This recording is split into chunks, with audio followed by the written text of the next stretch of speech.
Stop swiping and listen carefully, because what's happening in Gaza right now isn't just war fallout.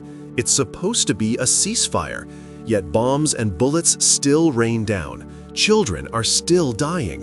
Why? Keep watching to find the shocking truth behind the so-called truce. In October 2025, the world watched as a fragile ceasefire was declared between Israel and Hamas. Headlines claimed a pause in fighting, families dared to hope, and aid trucks lined up to enter Gaza. But barely days later, the airstrikes resumed. Entire neighborhoods were turned to rubble. Civilians were killed. The supposed truce broken in plain sight. So why is Gaza still under attack, even after ceasefire? What's really going on behind the scenes? Stay with us, because the truth is far more disturbing than you think. The ceasefire that was never meant to last. The ceasefire was brokered to allow for hostage exchanges, humanitarian aid, and de-escalation, but from the very beginning, violations were reported. Israel claimed it was targeting terror cells that were regrouping. Hamas accused Israel of using the ceasefire as cover to reposition forces. In truth, neither side fully respected the truce. What the world called a pause, people inside Gaza called the quiet before another storm. A ceasefire on paper doesn't stop a missile in the sky. Israel's strategic reasons why the attacks continue. Let's be clear, war is also politics. For Israel, military pressure on Gaza serves several goals.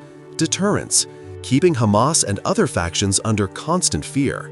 Territorial pressure, targeting border zones to prevent reorganization.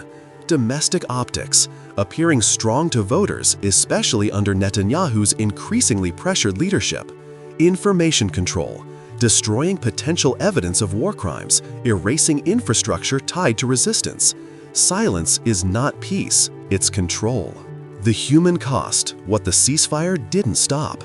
Since the ceasefire began, over 350 Palestinians have been killed. Schools, hospitals, even aid convoys have been struck. Children are starving. Pregnant women have no access to surgery. Clean water is almost gone. Even the safe zones marked by international agencies have been bombed. The truce exists only in headlines, not on the ground. Imagine surviving war only to be killed during peace. Global silence, why the world isn't speaking up. Why isn't the world holding Israel accountable? A few reasons. Geopolitical alliances. The US and several Western nations continue to support Israel diplomatically and militarily. Media control. Coverage of Gaza is often filtered or overshadowed. Terrorism narrative. Civilians get labeled as human shields, reducing global outrage. Strategic distraction. Global focus on Ukraine, Taiwan, and elections shift attention away.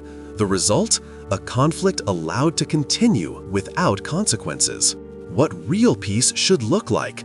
True peace isn't just a break in bombing. It's humanitarian access, legal accountability, rebuilding infrastructure, a political process with dignity and fairness, an end to occupation and blockades. Until then, a ceasefire is just a smokescreen. They told us the war had paused, but Gaza tells another story, one of broken promises, crushed homes, and shattered lives. So the next time someone says the conflict has calmed down, ask them this: would you call it peace if your family was still under attack? If this video helped you understand the truth behind the headlines, don't forget, subscribe for more conflict breakdowns. Comment with your views. We want to hear from you. Share this because the world deserves to know.